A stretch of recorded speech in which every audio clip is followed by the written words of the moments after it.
हम बात करते हैं इंशाल्लाह कि गुनाहों के जो है वो असरात क्या हैं इंसान की ज़िंदगी में और क्यों इन्हें छोड़ना चाहिए और क्यों हमें मोटिवेटेड रहना चाहिए इंशाल्लाह कि गुनाहों से बंदा दूर रहे।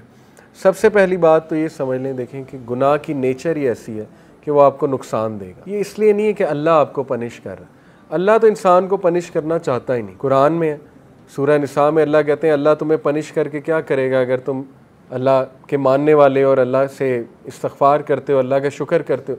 असल में तो इंसान खुद पनिश करता है अपने आप को। तो जिस तरह एक रेडियो एक्टिव मटीरियल नुकसानदेह है, उसके करीब आप जाएंगे आपको कैंसर हो जाएगा गामा रेज की वजह से, इसी तरह गुनाह है, आप उसके करीब जाएंगे हो ही नहीं सकता आपको नुकसान ना हो, नुकसान आएगा ही आएगा। तो वो हम खुद अपना नुकसान कर रहे हैं, ठीक है। तो उसके असरात क्या हैं, some of the consequences of sin, Ibn al Qayyim की किताब से अखज़ शुदा हैं ये कॉन्सिक्वेंसेज, 9-10 कॉन्सिक्वेंसेज उन्होंने बताए। ये इसलिए है क्योंकि नफ्सियाती तौर पे हमें जब एक चीज़ के असरात पता लग जाए, कॉन्सिक्वेंसेज, तो मोटिवेशन आ जाती है उससे बचने की, इसलिए बता रहा हूँ, ठीक है। पहली चीज़ है जी कि नॉलेज से डिप्राइव हो जाना। जितना भी आपको इल्म था, जो भी था, उससे डिप्राइव हो जाता है इंसान, क्योंकि नॉलेज लाइट है, नूर है। गुनाह जो है वो नूर को ले लेता है। और ये अक्सर असलाफ जब उनके पास कोई शिकायत करता था आके कि मेरी मेमोरी वीक हो गई है या मुझे कुछ चीज़ याद थी, कुरान का कुछ पोर्शन याद था वो भूल गया है, तो वो अक्सर उन्हें यही एडवाइस करते थे कि आप इस्तग़फ़ार करें, क्योंकि गुनाहों की वजह से चीज़ें भूल जाती हैं, ठीक है। तो ये एक बहुत बड़ा असर है। अल्लाह माफ़ करे किसी ने कुरान हिफ्ज़ किया हुआ है और बिल्कुल निकल गया है दिल से, तो ये एक फ़िक्र करने वाली बात है और उसको कोशिश करनी चाहिए उसको वापस लाए और अपने गुनाहों को भी ज़ाहिर है उनसे तौबा करें। दूसरी चीज़, रिज़्क़ का छिन जाना। अल्लाह के नबी सल्लल्लाहु अलैहि वसल्लम ने फरमाया, इब्ने माजा की हदीस है, सही हदीस है, एक शख्स को रिज़्क़ मिलना होता है हलाल से, लेकिन वो जल्दबाजी करके गुनाह करके वही रिज़्क़ हराम से ले लेता है, तो फिर उसको एक्स्ट्रा कुछ नहीं मिलता, जो उसने ले लिया वो मिल जाता है, ना अल्लाह की हेल्प उसके साथ होती है। और ये जो हदीस है जो मैं अभी सुनाने लगा हूँ, ये क्या है, a man is deprived of provision because of the sins that he commits. इंसान को रिज़्क़ से डिप्राइव कर दिया जाता है उसके गुनाहों की वजह से। अब यहाँ पे हो सकता है आपके जहन में सवाल है कि नहीं यार फलाना इतने गुनाह करता है, वो तो मौजें कर रहा है, ठीक है, उसने तो प्लॉट बना लिए, ये कर लिया, वो कर लिया। तो देखिए रिस्क 4 तरह का होता है, financial wealth, emotional wealth, social wealth, time wealth. हो सकता है उसके पास फाइनेंशियल वेल्थ हो लेकिन ना इमोशनल वेल्थ हो। इमोशनल वेल्थ क्या है, जहनी सुकून, वो भी रिस्क है। गिना, ठीक है, दिल में एक सेटिस्फेक्शन। इसी तरह इमोशनल वेल्थ में है जज्बात पे कंट्रोल, एंगर मैनेजमेंट अच्छी, अखलाक अच्छा, ये इमोशनल वेल्थ है। हो सकता है वो बंदा इससे महरूम हो। आपने कई लोग देखे हैं कुछ भी नहीं खाने को लेकिन जहनी सुकून है अल्लाह की तरफ से, औलाद दी अल्लाह ने, औलाद पल भी रही है माशाल्लाह और नेक औलाद है, ठीक है, सब कुछ है। तो क्या ये रिस्क नहीं है? बिल्कुल है। सोशल वेल्थ इसी को कहते हैं कि आपकी औलाद अच्छी है, आपकी बीवी अच्छी है, आपका जो है वो घर वाले अच्छे हैं, आपके साथ लॉयल लोग जमा हो गए, तो वो भी रिस्क है। टाइम वेल्थ, टाइम में बरकत, आपके काम जल्दी हो जाते हैं, ठीक है, आप करते ही वो हैं जो अल्लाह सुब्हानहू व तआला को पसंद है, ये टाइम में बरकत है। तो जब हम गुनाहों में पड़ते हैं तो ये हमारा रिस्क डिप्राइव होता है, टाइम से बरकत उठ जाती है, टेंशनें बढ़ जाती हैं, ठीक है, टाइम मैनेजमेंट वीक हो जाती है। नंबर 2, आप देखें ना गुनाहों में वक्त कितना ज़ाया होता है। अल्लाह माफ़ करे अगर एक गुनाह आदत बन चुकी है, 4-4 घंटे 3-3 घंटे लोग उसमें पड़े रहते हैं, ठीक है, और वो ज़ाया हो रहा है वक्त। सोचें कितना वक्त हम जवानी का ज़ाया कर देते हैं, ठीक है, इन चीज़ों में, अल्लाह माफ़ करे।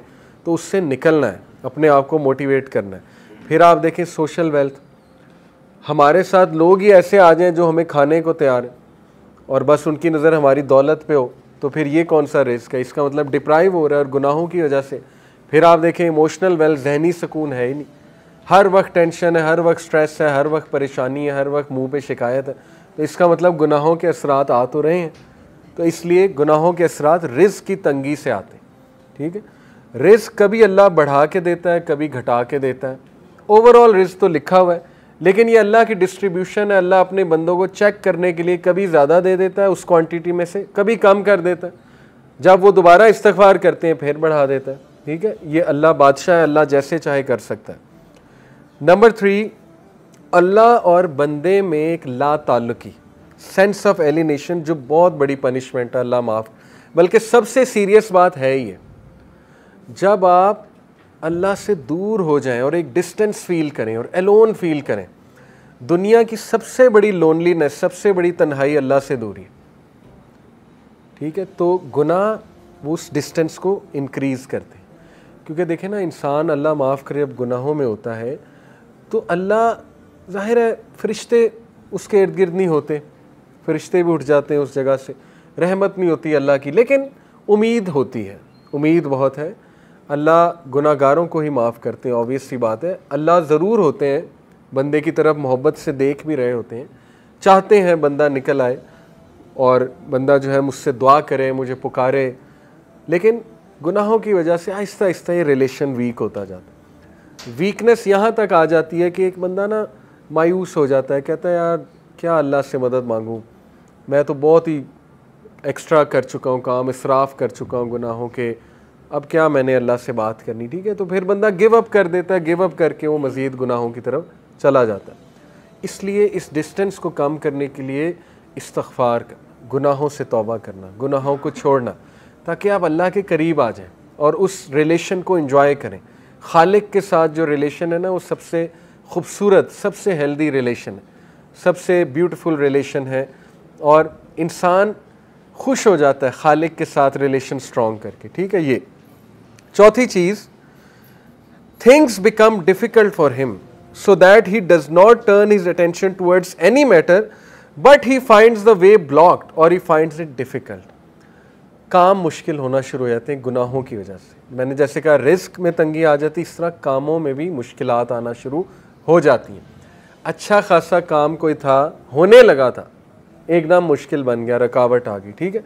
तो इस मौके पे बंदे को इस्तिग़फ़ार बढ़ाना चाहिए, अपने गुनाहों की तौबा करनी चाहिए इस मौके पे, ठीक है, ताकि वो अटका हुआ काम जो अल्लाह की रहमत से वो ठीक हो जाए।